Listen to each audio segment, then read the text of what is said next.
আসসালামু আলাইকুম গাইস, আশা করি আপনারা ভালো আছেন। আলহামদুলিল্লাহ আমিও ভালো। মূলত আমার আব্বা একটা পাথরের কোম্পানিতে জব করে। তো আজ সকালে আব্বা বলল যে আমার একটা কাজ আছে, তো আজকে তুই যাবি, আমি একটা কাজে দূরে যাব। তো গাইস, সকালে আমার পাখিদের খাবার পানি দিয়ে চলে আসলাম পাথরের কোম্পানিতে। তো গাইস, আজকে 12 থেকে 2টা পাথরের ট্রাক আসার কথা ছিল। একটা সকালে আসছে আলহামদুলিল্লাহ, আর একটা লাঞ্চের পরে আসবে ইনশাল্লাহ। এদিকে লেবারে কাজ করতেছিল, এগুলাই দেখাশোনা করতেছিলাম আর কি। আর এই জায়গাটা হচ্ছে সুনামগঞ্জ জেলা তাহিরপুর থানা বাগলি শুল্ক স্টেশন।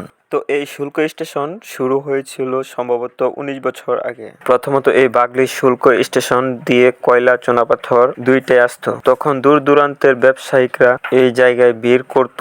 এরই মাঝে 7 বছর কয়লা আমদানি হয়নি, শুধু পাথর আমদানি হয়েছে। তো এবছর জানুয়ারি 22 তারিখে আবারও প্রায় 7 বছর পরে কয়লা আমদানি শুরু হয়েছে। এখন বাগলি শুল্ক স্টেশনে কয়লা, চুনাপাথর দুইটাই আমদানি রপ্তানি হয়। আশা করি দূর দূরান্তের আরো অনেক ব্যবসায়িক আবারও এই জায়গায় ভিড় করবে ইনশাল্লাহ।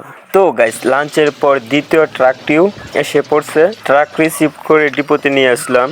ট্রাকের পাথরগুলো আনলোড করা হলো।